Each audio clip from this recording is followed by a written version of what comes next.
News చూస్తున్నాం. ఆంధ్రప్రదేశ్ ఏకైక రాజధానిగా అమరావతిని అధికారికంగా గుర్తించాలని ముఖ్యమంత్రి నారా చంద్రబాబు నాయుడు కేంద్ర ప్రభుత్వాన్ని కోరారు. ఇందుకోసం ఆంధ్రప్రదేశ్ పునర్విభజన చట్టంలో అవసరమైన సవరణలు చేయాలని ఆయన విజ్ఞప్తి చేశారు. శుక్రవారం ఢిల్లీ పర్యటనలో భాగంగా కేంద్ర హోంమంత్రి అమిత్ షా 24 రాష్ట్రాలతో నిర్వహించిన శాంతి భద్రతల సమీక్షా సమావేశంలో చంద్రబాబు పాల్గొన్నారు. ఈ సందర్భంగా అమరావతికి చట్టబద్ధత కల్పించాల్సిన ఆవశ్యకతను ఆయన నొక్కి చెప్పారు.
గత వైఎస్ఆర్ కాంగ్రెస్ ప్రభుత్వ హయాంలో తీసుకొచ్చిన 3 రాజధానుల ప్రతిపాదన అనాలోచితమని, అది రాష్ట్ర ప్రజల భవిష్యత్తులో చెలగాటమాడమేనని ముఖ్యమంత్రి అన్నారు.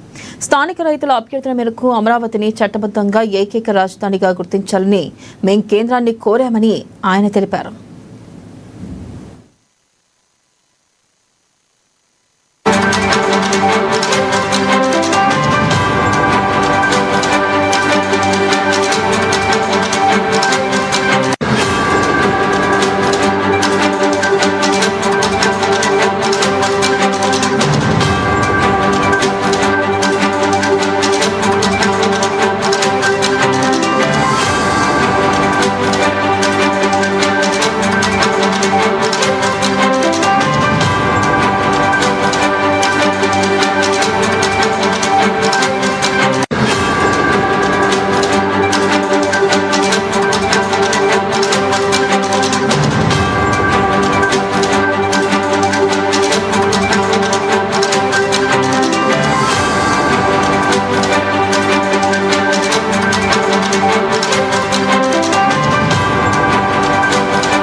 బ్రేకింగ్ న్యూస్ చూస్తున్నాం. ఆంధ్రప్రదేశ్ ఏకైక రాజధానిగా అమరావతిని అధికారికంగా గుర్తించాలని ముఖ్యమంత్రి నారా చంద్రబాబు నాయుడు కేంద్ర ప్రభుత్వాన్ని కోరారు. ఇందుకోసం ఆంధ్రప్రదేశ్ పునర్విభజన చట్టంలో అవసరమైన సవరణలు చేయాలని ఆయన విజ్ఞప్తి చేశారు. శుక్రవారం ఢిల్లీ పర్యటనలో భాగంగా కేంద్ర హోంమంత్రి అమిత్ షా 24 రాష్ట్రాలతో నిర్వహించిన శాంతి భద్రతల సమీక్షా సమావేశంలో చంద్రబాబు పాల్గొన్నారు. ఈ సందర్భంగా అమరావతికి చట్టబద్ధత కల్పించాల్సిన ఆవశ్యకతను ఆయన నొక్కి చెప్పారు.